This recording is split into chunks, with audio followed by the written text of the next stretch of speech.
বাংলার গ্রামীণ আনন্দ আর ঐতিহ্যের রং মিশে আছে নৌকা বাইচের এই খেলায়। তালের বাজনা, ঢোলের শব্দ আর উল্লাসে ভরে উঠেছে চারপাশ। আজ আমরা সবাই মিলে দেখতে চলেছি বাংলার প্রাণের খেলা নৌকা বাইচ। যেই খেলাটি অনুষ্ঠিত হচ্ছে দিনাজপুরের ঘোড়াঘাট উপজেলার করতোয়া নদীর সাতপাড়া ঘাটে। প্রকৃতির এই অপরূপ দৃশ্যের মাঝে এই গ্রামীণ মেঠোপথ ধরে চলুন এগিয়ে যাই সেই নৌকা বাইচ খেলার দিকে।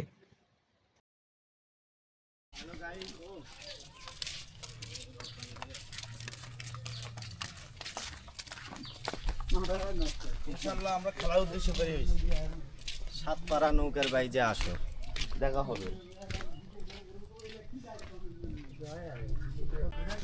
গাইস, এই নৌকা বাইচ খেলা দেখতে যাওয়ার পথে আমাদের কাছে দেখা মিলল এক অদ্ভুত রহস্যময় জায়গার, যেটা আমরা ছোটোবেলা থেকে এরকম দেখে আসতেছি। এইখানে হয়তো কোনো হিন্দুদের মন্দির অথবা কিছু থাকতে পারে। এটা প্রচুর রহস্যময় জায়গা, এখানে সচরাচর কেউ যায় না। অদ্ভুত জায়গা এটা। হাঁটে হাঁটে আসার কারণে আমরা এখানে পৌঁছাতে অনেকটাই দেরি করে ফেলি, যার কারণে আমরা প্রথম যে টানটা হয়েছে সাতপাড়ার গোয়ালহাটি, সেই টানটা দেখতে পারি নাই। এখানে অনেক মানুষের ভিড় জমে গেছে, খেলা দেখার মতো জায়গায় খুঁজে পাই নাই, যার কারণে আমরা মূল মঞ্চের দিকে যাচ্ছি। এখানে নৌকা বাইচ খেলার জন্য মেলা লেগে গেছে পুরা, আর হুজুরেরা যে জোরে হাঁটে তাদের সাথে পারা খুব মুশকিল। তো দেখি আমরা আরো একটু আগে যাই, সামনের দিকে কি হচ্ছে।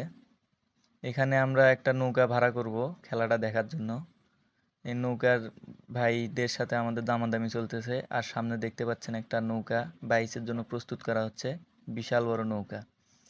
তো এই নৌকাটাতেই আমরা মূলত ঘুরবো। সামনে যেটা দেখতে পাচ্ছেন এটা আমরা দাম দর করে ঠিক করে নিলাম, 3 জন 150 টাকায় যাব। উঠে পড়লাম নৌকায়।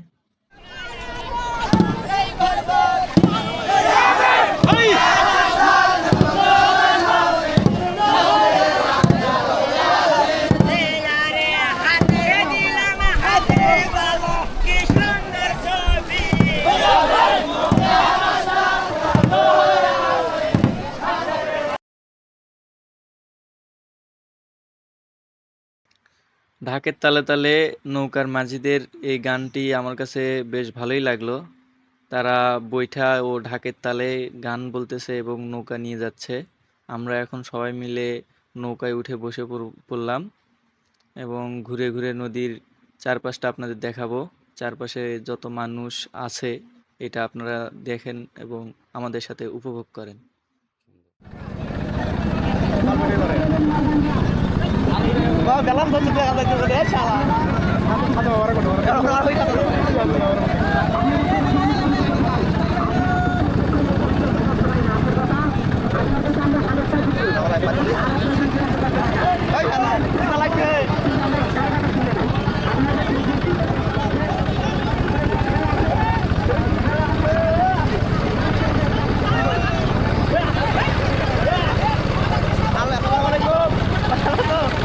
ঘুরি ঘুরি সাদা করে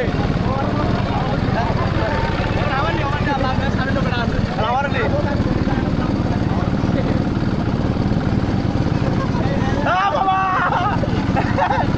তোরা বেশি বুঝিস, আমরা ক্যামেরা ঘুরতে গেলাম দেখ।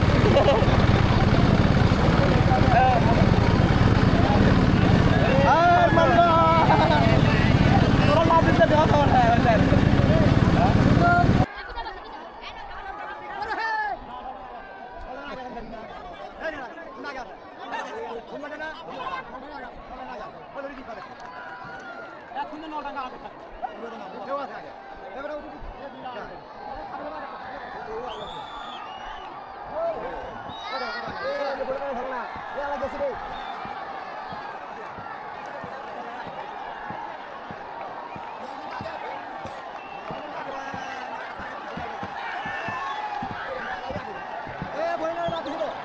আমরা নৌকায় ঘুরতে ঘুরতেই নৌকা বাইচ খেলাটি শুরু হয়ে যায়।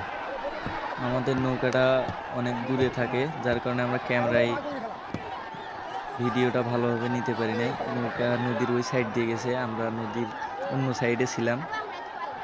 এইদিকে বাইসের ভিতরে নলডাঙ্গার নৌকাটি একটু এগিয়ে যায়, যার কারণে সাতপাড়া যে নৌকার মাঝিরা আছে তারা নিজেদের ভিতরেই মারামারি করে এবং খেলার পরিবেশটা একবারে নষ্ট করে ফেলে। এত এত দর্শক, এত এত মানুষের কাঙ্ক্ষিত সেই খেলাটি তারা ভালোভাবে উপভোগ করতে পারে না। আমরা এখন নদীর এই পার থেকে ওই পারে চলে যাব। খেলা শেষ, এরপরে আরেকটি টান হওয়ার কথা আছে, যেটা অনুষ্ঠিত হবে নলডাঙ্গা এবং গোয়ালহাটির ভিতরে, দুইজন বিজয়ের ভিতরে, যেটা আমাদের ঘোড়াঘাট উপজেলার ইউনো স্যার আসবে। তিনি নিজে এসে খেলাটি পরিদর্শন করবেন। তার আসার দেরি হওয়ার কারণে খেলাটি একটু দেরিতে শুরু হবে।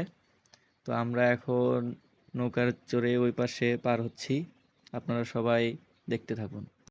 এরকম ভরা নদীতে স্রোতের বিপরীতে নৌকা নিয়ে ঘোরার মজাটাই অন্যরকম। আবার একটু একটু ভয় লাগতেছিল, যেহেতু আমাদের নৌকাটা একটু ছোট। তো মাঝি ভাইরা বলতেছিল যে বেশি নড়ানড়ি করা যাবে না, তাহলে নাকি নৌকা ডুবে যাবে। আমরা এখন ওই পাশে পার হচ্ছি সবাই মিলে, আপনারা আমাদের সাথেই থাকুন। আর আমাদের আজকের এই ভিডিওটি এই পর্যন্তই। আমাদের ভিডিওটি যদি আপনাদের কাছে ভালো লাগে তাহলে আমাদের ভিডিওটিতে অবশ্যই একটি লাইক করবেন এবং আমাদের চ্যানেলটি সাবস্ক্রাইব করে আমাদের পাশে থাকবেন। ধন্যবাদ।